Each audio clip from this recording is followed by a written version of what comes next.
एक जहाज समुद्र में तूफान आने की वजह से डूब गया।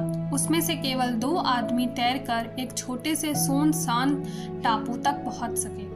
वो दोनों बहुत अच्छे दोस्त थे। उन दोनों को कुछ समझ नहीं आया कि अब क्या करें, तो उन्होंने सोचा कि अब बस ईश्वर से प्रार्थना करनी चाहिए। लेकिन उन्होंने आपस में तय किया कि वो टापू को 2 हिस्सों में बांट लेंगे और अलग अलग रहेंगे, ताकि ये पता चल सके कि किसकी दुआ ज़्यादा असरदार है। पहले दोस्त ने खाने की दुआ मांगी। अगली सुबह उसके हिस्से में एक फल वाला पेड़ आ गया। दूसरे दोस्त को कुछ नहीं मिला। कुछ दिन बाद पहले दोस्त ने एक पत्नी की दुआ की।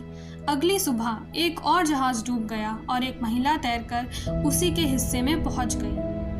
दूसरे दोस्त के पास अब भी कुछ नहीं था।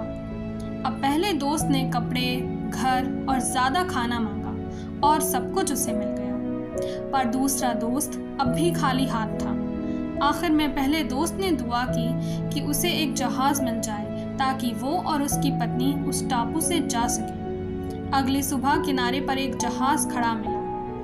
वो अपनी पत्नी के साथ उस जहाज पर चढ़ गया और जाने लगा, लेकिन उसने अपने पुराने दोस्त को पीछे छोड़ दिया। उसने सोचा इसने तो कुछ पाया ही नहीं, इसलिए ये ईश्वर की दया के लायक ही नहीं है। तभी अचानक आकाश से आवाज आई, तुम अपने दोस्त को छोड़कर क्यों जा रहे हो? पहले दोस्त ने कहा, ये सारी चीजें मेरी दुआओं से मिली हैं, उसने तो कोई दुआ मांगी ही नहीं। उस आवाज ने कहा, तुम जो कुछ भी पाए हो वो सिर्फ उसकी एक दुआ की वजह से है। पहले दोस्त ने चौंक कर पूछा, ऐसी क्या दुआ की थी उसने? आवाज आई, उसने सिर्फ इतना मांगा था कि हे ईश्वर, मेरे दोस्त की सारी दुआएं पूरी करना। अगर उसने ये दुआ ना की होती तो तुम्हें कुछ भी ना मिलता। हमारी जिंदगी की कई खुशियाँ सिर्फ हमारी नहीं होती, बल्कि किसी और की दुआ का भी असर होता है। अपने दोस्तों और अपनों की कदर करना सीखो, उन्हें पीछे मत छोड़ो।